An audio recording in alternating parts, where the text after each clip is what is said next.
예수께서 다시 회당에 들어가시니 한쪽 손 마른 사람이 거기 있는지라. 사람들이 예수를 고발하려 하여 안식일에 그 사람을 고치시는가 주시하고 있거늘 예수께서 손 마른 사람에게 이르시되 한가운데 일어서라 하시고 그들에게 이르시되 안식일에 선을 행하는 것과 악을 행하는 것, 생명을 구하는 것과 죽이는 것 어느 것이 옳으냐 하시니 그들이 잠잠하거늘 그들의 마음이 완악함을 탄식하사 노하심으로 그들을 둘러보시고 그 사람에게 이르시되 네 손을 내밀라 하시니 내밀매 그 손이 회복되었더라. 바리새인들이 나가서 곧 헤롯 왕과 함께 어떻게 하여 예수를 죽일까 의논하니라. 아멘. 좌우에 보시면서 인사하도록 하겠습니다. 제가 사랑하는 거 아시지에? 네.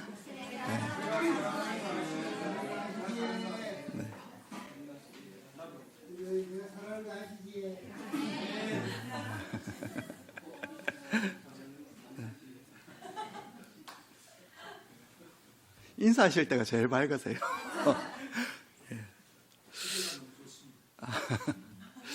자, 오늘 나눌 말씀은 회당에 들어가던 예수님이 한쪽 손이 마른 병자를 발견하고 고치는 내용입니다. 이 사건은 공간복음 중에서 마태, 마가, 누가복음 세 복음서에 다 있습니다. 그런데 예수님이 병자를 만나서 치유하게 되기까지의 내용이요, 마태가 기록한 것 그리고 마가와 누가가 기록한 게 조금씩 다 다릅니다. 마태는 이 사건의 시작, 그러니까 발단이요, 예수님을 고발하려고 한 사람들이 예수님을 찾아와서 질문을 이렇게 던지면서 시작됐다고 하고요. 마가와 누가는 예수님이 병자를 발견하게 되면서부터 시작됐다고 합니다. 그러니까 한쪽은 마태라는 사람은 바리새인들이 예수님을 고발하기 위해서 일부러 가서 이야기를 건넸다라고 하고요. 마가와 누가는 예수님이 회당에 들어가다가 우연히 병자를 딱 발견하면서 이야기가 시작됐다고 하는 거예요. 같은 사건이 조금 다르게 기록된 것은 그 사건에 대한 문제의식이 달랐기 때문입니다. 그래서 오늘은 마가의 관점에서 이 본문을 나눠보려고 해요. 본문은 어느 안식일 유대인의 규례에 따라서 회당으로 들어가는 예수님의 모습으로부터 시작이 됩니다. 그곳에는 한쪽 손이 마른 사람이 있었죠. 사람들은 예수님이 들어오는 것을 보자 예수님과 병자를 주시해서 보기 시작합니다. 그리고 그런 시선들 속에 예수님은 병자를 지목해서 일어나라 라고 한 다음 묻습니다. 사람들에게 안식일 날 선을 행하는 것과 악을 행하는 것, 사람을 살리는 것과 죽이는 것 어느 것이 옳냐라고. 그리고 병자를 고치죠. 우리 공동체 성도라면 다 대답하실 수 있는 질문 하나를 제가 하도록 하겠습니다. 예수님을 고발하려 했던 사람들은 왜 회당으로 딱 들어서는 예수님을 보자 예수님과 병자를 주시해서 봤을까요? 예, 그날이 일을 하면 안 되는 안식일이었기 때문입니다.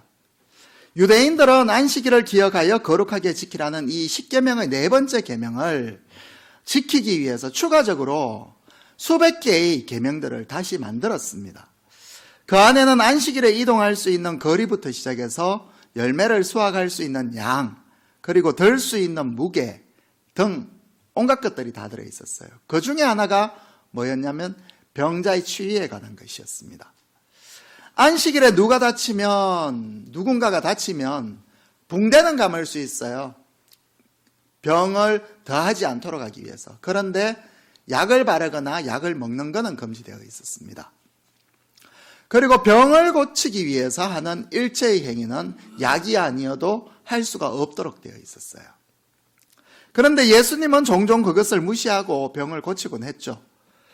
그런 이유로 사람들은 그날 회당으로 들어오는 예수님을 딱 보자 쳐다보기 시작한 겁니다. 아, 이거 또 그런 짓 하는 거 아닌가 하고 본 거예요.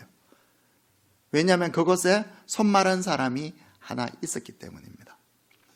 그리고 그런 사람들의 태도를 알아차린 예수님은 그들에게 어느 것이 옳으냐라는 질문을 던졌던 거고요.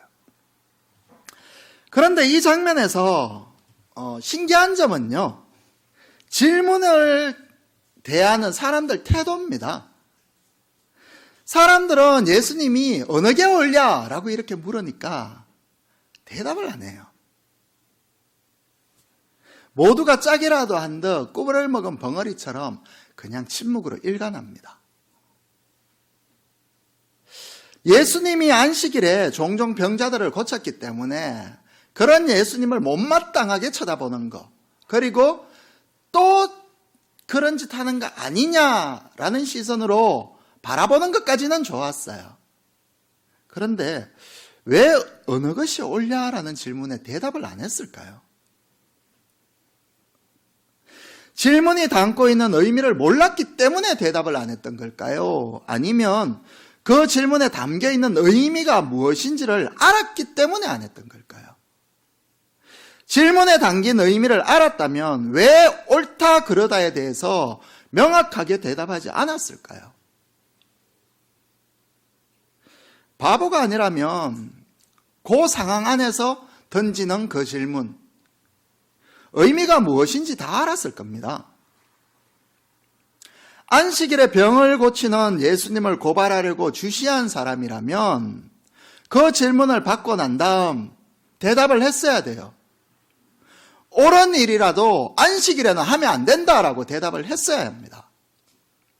예수님을 고발하려고 주시했던 사람이라면. 예수님을 응원하기 위해서 주시했던 사람이라면 옳은 일은 안식일에도 해야 합니다 라고 대답을 했어야 하는 거예요. 그런데 본문에 보시면 사람들은 그 어느 쪽도 대답하지 않습니다. 분명히 그 자리에는 두 부류 사람들이 다 있었을 텐데 어느 쪽이 더 많으냐 더 적으냐의 차이는 있었을지 모르지만 분명히 두 종류, 두 부류 다 있었을 건데 대답을 아무도 하지 않아요. 사람들이 이런 태도를 취한 것은 세 가지 이유입니다. 첫째는 눈앞에 병자가 딱 있었고 그 사람 상태를 다 알고 있었기 때문에 치유되어져야 될 사람이라는 걸 상식적인 긍휼함으로 알고 있었던 거예요. 아, 저 사람은 고쳐져야 될 사람, 불쌍한 사람이라는 인식이 다 있었던 겁니다. 두 번째는 안식일에는 어떤 일도 하면 안 된다라는 그 율법주의적인 의식이 사람들 마음에 다 있었던 거예요. 유대인이니까. 셋째는 한쪽은 예수님에 대한 적대감이 있었고 한쪽은 그런 것들의 눈치를 봤기 때문입니다. 그래서 사람들은 이 세 가지 사이에서 갈등을 하다가 어느 쪽도 결정을 내리지 않기로 한 거예요. 그런데 제가 하고 싶은 질문은 이런 거예요. 그날 눈앞에 있는 그 병자가 자기 가족이었으면 어땠을까? 내 가족이 지금 거기에 아파서 누워있고 예수님이 그를 고치기 위해서 다가갔는데 그런 상태였다면 그때도 침묵했을까? 그때도 어느 쪽의 답도 하지 않았을까?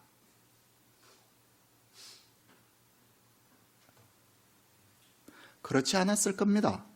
딸을 살리기 위해 회당장이라는 명예와 채통을 버리며 예수님을 찾아온 그 야이로처럼 됐을 거예요. 자기 가족이었다면. 귀신 들린 딸을 고치기 위해 기꺼이 자신을 개라고 불렀던 그 수로보니게 여인처럼 그렇게 행동했을 겁니다. 하다못해 진짜 친구라도 됐으면 중풍에 들린 친구를 침상째 들고 와서 지붕을 뚫었던 그 내 친구처럼 행동했을 거예요. 어떤 이유로든. 그런데 왜 그들은 눈앞에 있는 병자를 보면서도 그가 치유되어야 한다는 걸 알면서도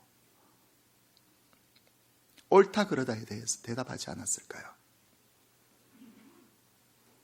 이유는 간단합니다. 눈앞에 있는 그 사람, 남이었기 때문이에요. 남. 친구도 가족도 아닌 그냥 남. 그것이 병자에 대해서 내리고 있는 그들의 판단이었기 때문입니다. 그런데 이런 그들의 태도와 침묵을 예수님이 어떻게 봤을까요? 5절입니다. 그들의 마음이 완악함을 탄식하사 노하심으로 그들을 둘러보시고 그 사람에게 이르시되 너희 손을 내밀라 하시니 내밀매 그 손이 회복되었더라. 예수님은 그들이 했던 그 침묵에 대해서 완악하다라고 이야기합니다. 어느 쪽도 선택하지 않은 그 행동에 대해서. 예수님은 그 침묵에 대해서 탄식, 안타깝게 한숨을 내셔요. 그리고 그들의 침묵에 대해 분노합니다.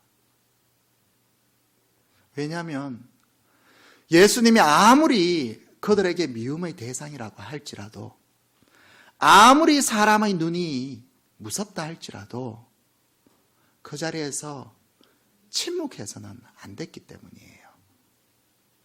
옳으면 옳다, 그러면 그러다, 자기의 견해를 이야기해야 했기 때문입니다.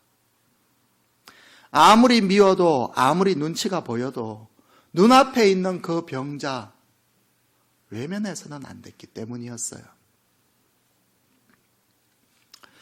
목회를 한다고 제가 이 교회 저 교회 떠돌아다니다 보니까 여러 사람들을 만납니다.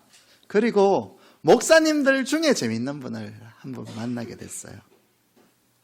요즘 성도들에게 술이라 무조건 해서는 안 되는 그런 죄가 아닙니다. 아무리 하지 말라고 해도 각자 신앙의 성향에 따라 마실 사람은 다 마시고 있고요. 또 마시지 않을 사람은 마시지 않는 선택이 되어 있습니다. 마침 술 이야기가 나왔으니 광고 하나를 드리면요. 주변에 술 때문에 교회 못 나오겠다 하시는 분 계시면 우리 교회는 술 마셔도 되니까 나와서 예수 믿으세요 라고, 교회 다니세요 라고 해주셨으면 좋겠습니다. 왜냐하면 술, 담배 때문에 예수 안 믿고, 이런 표현을 쓰면 조금 강하긴 하지만 술, 담배 때문에 예수 안 믿고 지옥 가는 것보다요, 술, 담배 해도 예수 믿고 천국 가는 게 훨씬 낫기 때문입니다. 네. 어쨌든 제가 아는 목사님 중에 한 분이 있어요. 재밌는 분이셨습니다. 이분은 술에 대해 아주 보수적이고 아주 완고한 분이세요. 어느 정도로 보수적이고 완고하냐면요, 술을 마시는 성도는 절대 중직자로 안 세웁니다. 그리고 술을 먹는 성도, 이분 단상에서 선포해요. 마귀 새끼라고. 그런데 재밌는 점은 어디에 있냐면요, 정작 본인 아들이 술 먹고 있거든요. 목사님 아들이 술을 마십니다. 아주 많이 마셔요. 그런데 본인 아들에 대해서는 아무 말도 하지 않고 침묵하신다는 거예요. 왜 그럴까요? 자식이 술 먹는 거 못마땅하겠죠.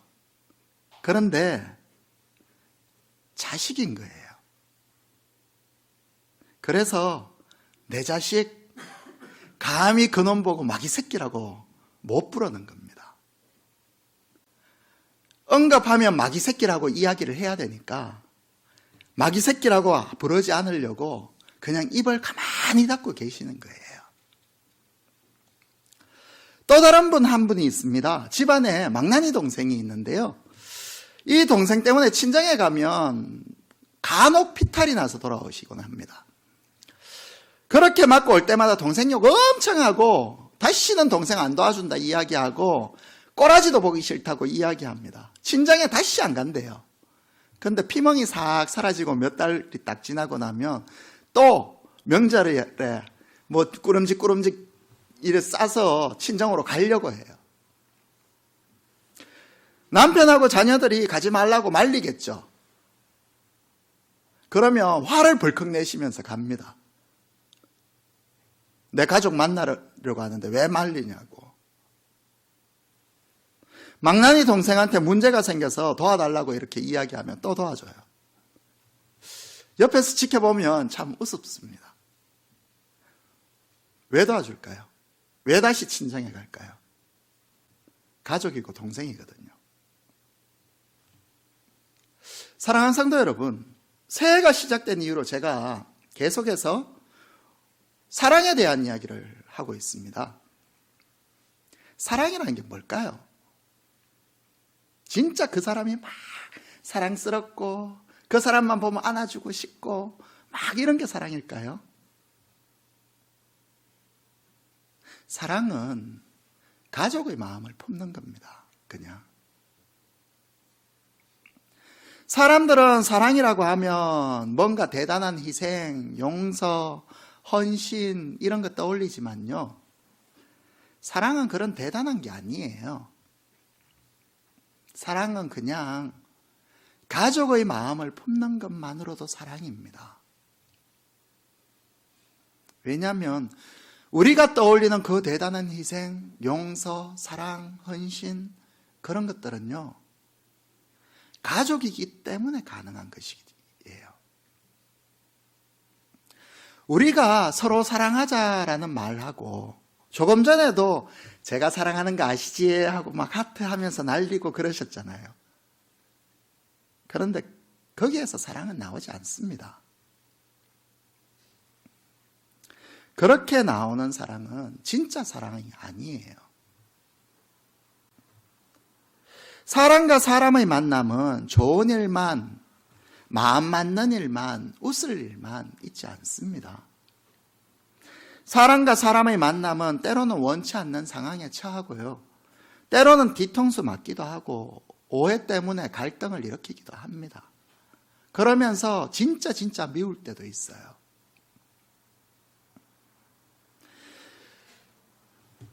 절대 남과 남이 만나는 것은요, 제대로 된 사랑을 할 수가 없습니다. 정말 뒤통수를 맞고 원치 않은 상황에 처하고 정말 그 사람이 미워지기도 하는 그 순간, 그럼에도 서로 사랑할 수 있는 것은 가족만 가능한 거예요. 조금 더 넓게는 진짜 친구만 가능한 겁니다.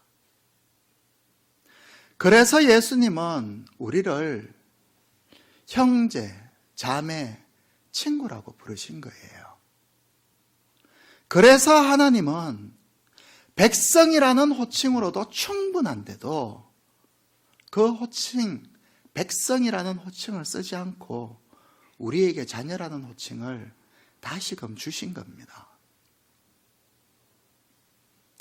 우리를 가족으로 대했기 때문에 주님은 그렇게나 자신을 몰아세우는 그 사람들 품었던 거예요.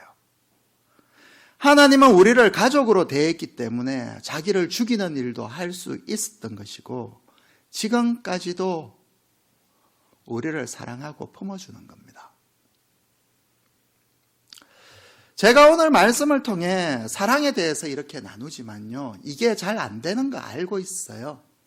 그리고 앞으로도 잘 안 될 거라는 거 알고 있습니다.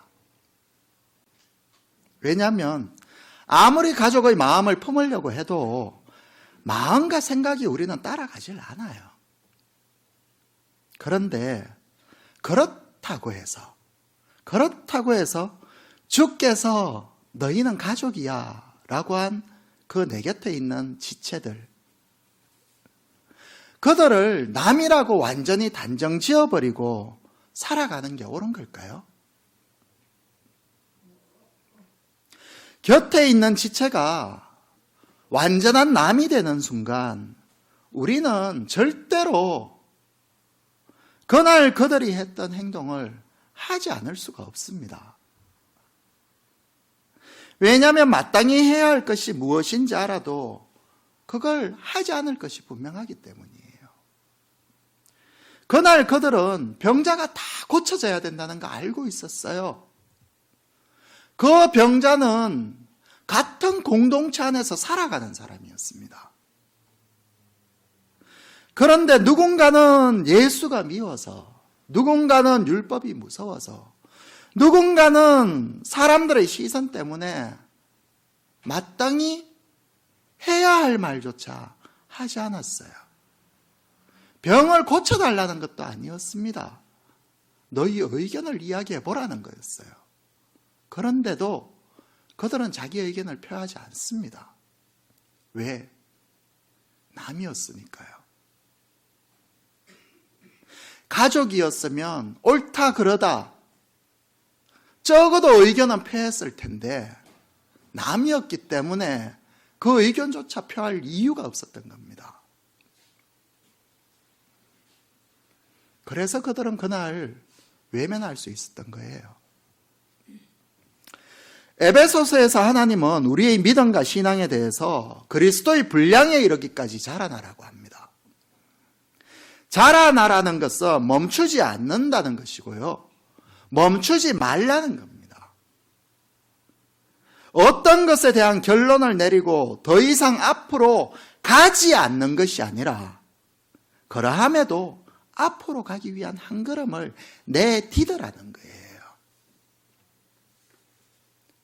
그 자라남은 우리의 믿음만이 아닙니다. 우리의 사랑도 마찬가지예요. 우리의 사랑도 자라나는 사랑이어야 합니다. 지금은 곁에 있는 그 지체가 가족으로 느껴지지 않는다 할지라도 그를 나무로 결론 지어버리는 것이 아니라 가족으로 키워나가는 사랑을 우리는 해가야 되는 거예요. 지금은 그저 남에 불과한 그 사람이지만 내일은 그를 가족으로 받아들이기 위한, 그를 가족으로 받아들이기 위해 오늘을 살아가는 사랑이어야 하는 겁니다. 그래서 어제보다는 오늘 그 사람과 나와의 만남이, 오늘보다는 내일 그 사람과 나와의 만남이 더 가족이 되는 삶이 되어야 하는 거예요. 서로 사랑하라.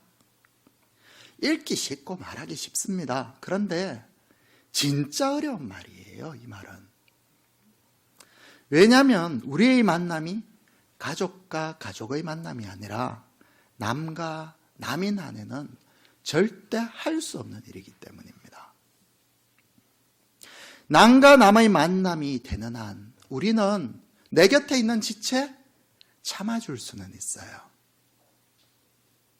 그가 하는 말, 행동 참아줄 수는 있어요. 그런데 그 말과 행동을 품어줄 수는, 사랑할 수는, 미움이 생겼을 때 다시 용서할 수는 없습니다. 왜냐하면 남이기 때문이에요. 주님은 우리를 형제, 자매, 자녀라고 불렀습니다. 가족이라고 했어요. 작은 공동체 안에서 살아가는 우리들, 사랑하는 가족이 되어야 합니다.